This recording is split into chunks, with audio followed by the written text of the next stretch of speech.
बहुत सारे लोगों ने कहा कि वो इस्लाम धर्म को मिटा देंगे। ऐसे मिटाने वाले खुद मिट जाते हैं, लेकिन किसी धर्म को मिटाने की इनकी कोई ताकत नहीं है। और यति नरसिंहानंद जैसे नफरतखोर लोगों को एक बात बताना चाहता हूं कि जब इस मुल्क ने आजादी की लड़ाई लड़ी तो जितना योगदान हिंदुओं का, सिखों का और ईसाइयों का रहा, उतना ही योगदान मुसलमानों का भी रहा।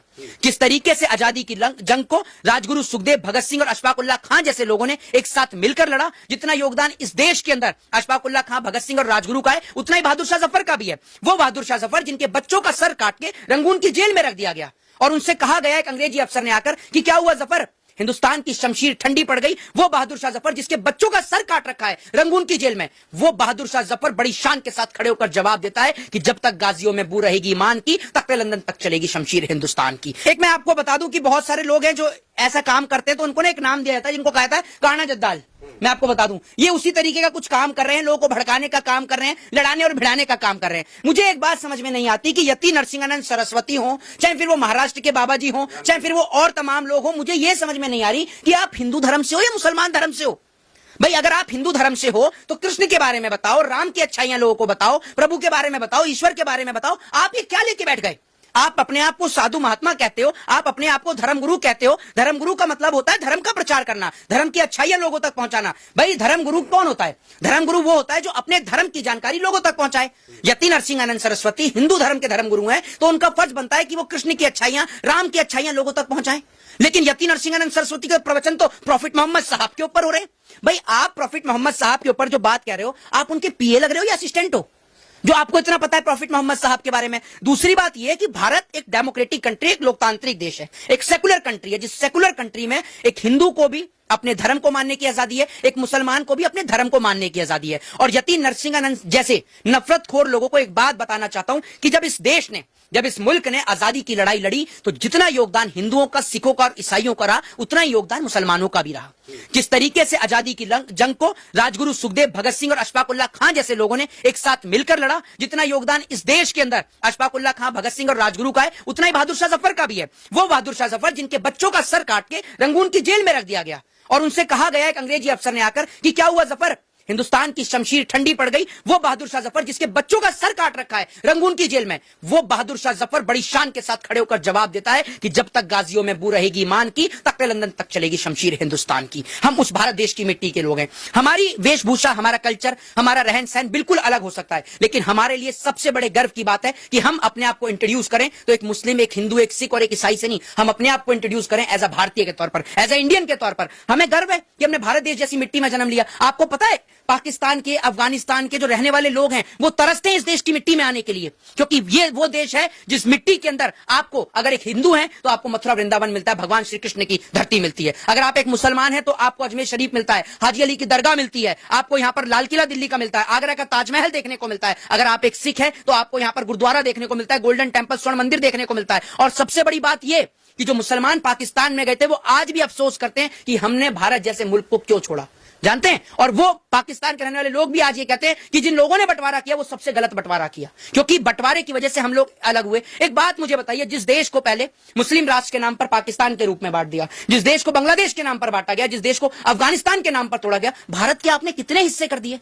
क्या अब आप इस प्रकार का बयान देकर भारत को तोड़ना चाहते हैं, भारत के अंदर नफरत का बीज बोना चाहते हैं? तो बाबा यति नरसिम्हानंद तो कहते हैं कि भारत हिंदू राष्ट्र है। मैं आपसे यह कहता हूं कि अगर भारत हिंदू राष्ट्र है तो एक बात आप मुझे बताइए कि भारत के अंदर जो तमाम जो बड़ी बड़ी पॉलिटिकल पार्टियां हैं, आज सबसे बड़ी पार्टी है political party Bharatiya Janata party. Bharatiya Janata party इस देश को हिंदू राष्ट्र घोषित क्यों नहीं कर देती? मैं आपसे पूछता हूं, बताइए आप मुझे, भारतीय जनता पार्टी हिंदू राष्ट्र क्यों नहीं घोषित करती? अगर आप कह रहे हैं कि भारत जो है वो हिंदू राष्ट्र है। दूसरी सबसे बड़ी बात यह है कि बीजेपी के तमाम बड़े बड़े नेताओं ने अपनी बच्चियों की शादी जो है वो मुसलमानों से कर रखी है।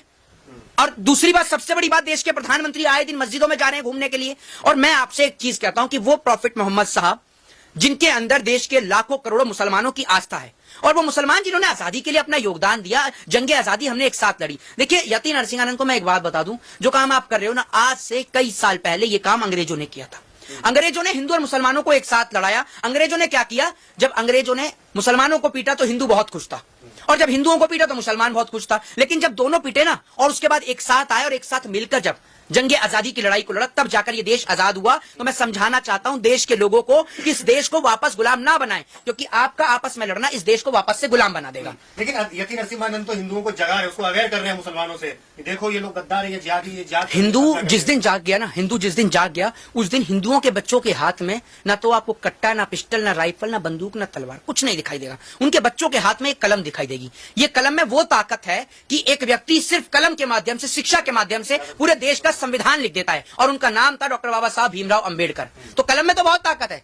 कलम के बच्चों को आप अगर आप कहते हैं, आप ये तो हिंदुओं को बयान दे रहे हैं कि भाई आप जो है तलवारें उठाइए, ये उठाइए, आए दिन ऐसे बयान देते हैं। एक चीज मैं आपको बता देता हूं, हमारे देश की बहन बेटियां हैं, और वो जो किसी भी आपका एक, मैं आपको बता रहा हूं, पार्टी का वाद और विवाद अलग हो सकता है, लेकिन इस तरीके की गंदी भाषा का प्रयोग हमारे देश की बहन बेटियों के लिए करना सरासर गलत है। और मैं तो ये कहता हूं कि देश की पॉलिटिकल पार्टियों को अपनी आपसी लड़ाई को छोड़कर जो देश में जहर फैलाने वाले लोग हैं उनको उठा के जेल में डालना चाहिए। एक बात आप मुझे बताइए, देश की कितनी बड़ी बड़ी नेता जो हैं वो निकली हैं पॉलिटिकल पार्टियों से, आप मुझे बताइए ना। और IAS IPS रहते हुए पार्टी को ज्वाइन करिए। ये मैं आते हैं, ये लोग मैं आपको बता दूं, ये लोग किसी फैक्ट्री के नहीं है। ये आपको बता दूं, ये लोग सिर्फ नफरती लोग हैं, जहरीले लोग हैं। इससे ये पूछा जाए कभी कि बाबा जी, कभी इसको पकड़ लेना, उसका इंटरव्यू लेते हैं, इससे पूछ लेना कि बाबा जी आप हिंदुओं के लिए इतने लंबे लंबे चौड़े चौड़े भाषण देते हो, इतना फ्री का मुफ्त का ज्ञान पेलते हो, जरा ये बताओ आज तक कितने हिंदुओं के बच्चों को आपने पढ़ाया है? कितने हिंदुओं के बच्चों को आपने डॉक्टर बना दिया, इंजीनियर बना दिया, IAS बना दिया, IPS बना दिया? चलिए छोड़िए, जिन हिंदू बहन बेटियों का सुहाग उजड़ गया, जो विधवा औरतें हैं, उनमें से कितनों का आपने घर चलाया? कितनी हिंदू बहनों की आपने गरीबों की शादी कराई? कितने हिंदू बहनों के बच्चों को आपने पढ़ाने का काम किया? तो ये छोड़कर भग जाएगा। आनंद सरस्वती इस्लाम को मिटाना चाहते हैं, जमीन पे से, धरती से इस्लाम को खत्म करना। देखिए एक चीज मैं आपको बता देता हूं, देखिए मैं आपको एक चीज बता देता हूं, ऐसे बहुत सारे बकलौल आए और गए। मैं आपको बता दूं, बहुत सारे लोगों ने यह कहा कि वो हिंदू धर्म को मिटा देंगे, बहुत सारे लोगों ने कहा कि वो इस्लाम धर्म को मिटा देंगे। ऐसे मिटाने वाले खुद मिट जाते हैं, लेकिन किसी धर्म को मिटाने की इनकी कोई ताकत नहीं। ये बात मैं आपको बता दूं।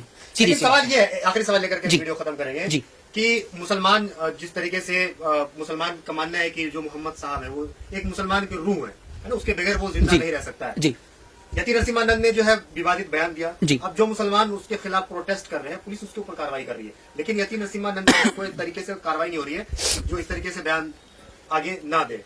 देखिए एक चीज मैं आपको बताता हूं, आपको पहली बात तो यह है कि उसके ऊपर तमाम IPC तमाम सेक्शंस के द्वारा जो है मुकदमा दर्ज करके उसको जेल में डाल दिया गया है। उसका एक चेला चपाटा जो है गायब है, मैं आपको बता दूं। दूसरी आपने जो बात करी कि भाई मैं आपको एक बात बता दूं, कोई भी धर्म में, अब मेरा धर्म हिंदू है, अगर कोई मेरे धर्म के ऊपर कोई वादित टिप्पणी देगा तो मेरे को भी ठेस पहुंचेगी। मैं भी सड़क पर प्रदर्शन करूंगा, प्रोटेस्ट करूंगा, सरकार को ज्ञापन दूंगा। लेकिन आप जो है प्रोटेस्ट करना हमारा फंडामेंटल राइट है। उस फंडामेंटल राइट के तहत अगर आप लोगों के ऊपर मुकदमे दर्ज कर रहे हैं तो वो सरासर गलत है। लेकिन जो व्यक्ति प्रोटेस्ट करने के दौरान, प्रदर्शन करने के दौरान सरकारी संपत्तियों को हानि पहुंचाता है, आप उनके खिलाफ मुकदमा दर्ज करिए, क्योंकि मैं इस देश में सत्य और अहिंसा का पुजारी हूं। मैं कभी हिंसा का समर्थन कभी नहीं करता। तो अगर बाबा जेल चले गए तो जिहादियों से कौन बचाएगा हिंदुओं को? जी एक बात आप मुझे बताइए, बाबा तो पहले नहीं थे, तो एक बात आप मुझे बताइए, तो क्या हिंदू जीवित नहीं थे?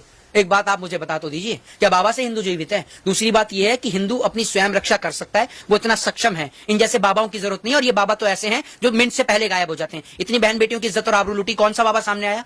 आप मुझे बताइए ना। इतने हमारे फौजी भाई शहीद होते हैं, उनमें से कितने सारे हिंदू होते हैं, कौन सा बाबा आता है उनका घर चलाने के लिए? तो ये सब ऐसे ही है, सस्ती सोकॉल TRP के लिए। मोहम्मद साहब को आप कितना जानते हैं? देखिए मैं एक चीज आपको बता देता हूं, जितनी रिस्पेक्ट मैं भगवान श्री कृष्ण की करता हूं, उतनी रिस्पेक्ट मैं पैगंबर मोहम्मद साहब की भी करता हूं। और मेरे लिए जितना मेरा धर्म मायने रखता है, उतना ही दूसरा भी रिलीजन का मैं सम्मान करता हूं। मैं आपको एक ही बात कहूंगा कि वो व्यक्ति जिसने जीवन अपना समर्पित कर दिया दूसरों के लिए, और दूसरा धर्म उनको अपना अल्लाह मानता है, ईश्वर मानता है, मैसेंजर मानता है, पैगंबर मानता है, तो वो उनकी उसमें एक श्रद्धा है। आप किसी की श्रद्धा और भावना के साथ बिल्कुल ठेस मत पहुंचाइए।